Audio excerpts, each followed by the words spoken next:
دیکھیں 27 اکتوبر جموں و کشمیر کی تاریخ کا سیاہ ترین دن ہے۔ یہ وہ دن ہے جس دن بھارت نے کشمیر پر اپنے غازبانہ قبضے کا آغاز کیا تھا۔ اپنے حق خود ارادی کے لیے کشمیریوں نے اب تک بے شمار قربانیاں دی ہیں۔ تو ہم اپنی ذاتی، اخلاقی، سفارتی، سیاسی، مالی حیثیت میں کشمیریوں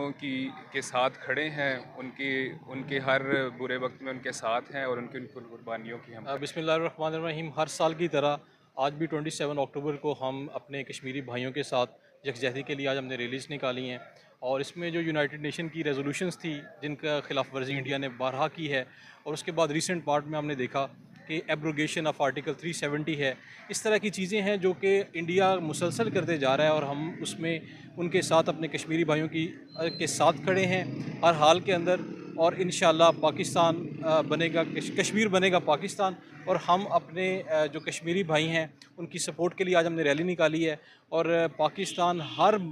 محاذ پہ اپنے کشمیری بھائیوں کی مدد کرتا رہے گا، چاہے وہ سفارتی محاذ ہو، اخلاقی محاذ ہو، مالی طریقے سے مدد ہو۔ تو اس میں آج کے دن ہم نے اپنے جتنے بھی ہمارے کشمیری برادرن ہیں ان کے لیے ہمارا یہ آج ایک یکجہتی کا پیغام ہے کہ ہم ان کے ساتھ ہر حوالے سے کھڑے ہیں۔ تھینک یو سو مچ۔ 22 اکتوبر یوم سیاہ کے طور پہ آج پاکستان میں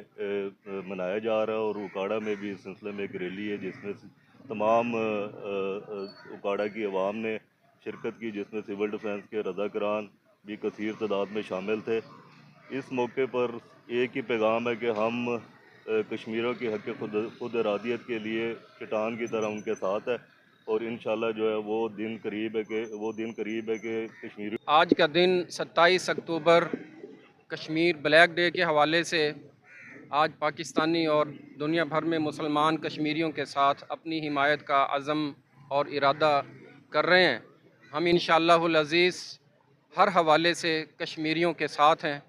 اور کشمیری مسلمانوں نے جنہوں نے اپنی جانوں کا نذرانہ پیش کیا ہے، ہم دعا گو ہیں ان کے لیے کہ اللہ تعالیٰ ان کے درجات کو بلند فرمائے۔ اور آج جو کشمیری جدوجہد اور انتہائی بھرپور اور منظم طریقے سے اپنی آزادی کی جنگ لڑ رہے ہیں، ہماری اخلاقی حمایت، ہماری سفارتی حمایت، ہماری سیاسی حمایت، ہمارا مالی تعاون انشاءاللہ العزیز ان کے ساتھ رہے گا۔